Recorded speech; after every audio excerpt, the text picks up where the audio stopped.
আজকে বন্ধুরা একটা জায়গায় একটু কচুরি খেতে যাব। হ্যাঁ, একটু কচুরি খাওয়ার খুব ইচ্ছা হচ্ছে, জায়গাটা খুব কাছেই। হ্যাঁ, চলো, কচুরিটা ওরা খুব সুন্দর করে, আর সঙ্গে না আলুর চচ্চড়ি দেয়।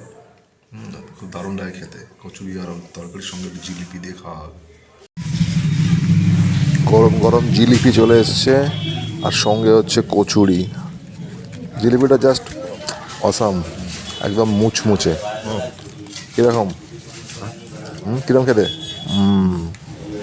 আর এখানকার যে কচুরি, এটা হচ্ছে শকুন্তলা পার্ক। শকুন্তলা পার্কে এই যে কচুরিটা না এখানে যে দিয়েছে দেখতে পাচ্ছ, সঙ্গে আলুর তরকারি, খোসা ছাড়ানো নয়, খোসা সমেত আলুর তরকারি দেয়। অসাম লাগে, জাস্ট অসাম লাগে। তরকারিটা তো মানে কচুরি ছেড়ে তুমি তরকারি খাবে, এরকম একটা ব্যাপার। খুব পুরনো এই দোকানটা, মানে প্রায় 50 বছরের পুরনো একটা দোকান। আমরা ছোটোবেলা থেকে এখানে খাচ্ছি, দেখছি। একদম বিকেলবেলা গরম গরম কচুরি এখানে বিক্রি হয়, সঙ্গে আলুর তরকারি দেয়, জিলিপি থাকে, সিঙ্গারাও থাকে। তো সেইগুলো আমরা আজকে বিকেলবেলা একটু খেলাম। মেয়ে স্কুল থেকে ফিরছিল, বললো খিদে পেয়েছে। আমি অনেকদিন খাইনি এখানে। ওই তরকারিটার লোকে মেনলি তরকারির লোকে এখানে খেলাম। তো বন্ধুরা, খুব সুন্দর লাগলো অনেকদিন পর।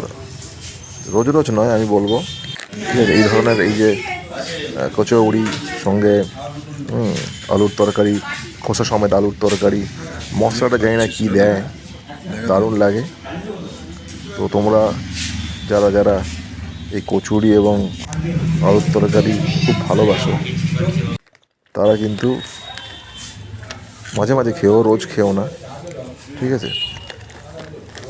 রোজ খেলে আবার ভুঁড়ি বেড়ে যেতে পারে, ঠিক আছে। তো মাঝে মাঝে খাও, তাতে রসনা তৃপ্তি হবে। Bye bye.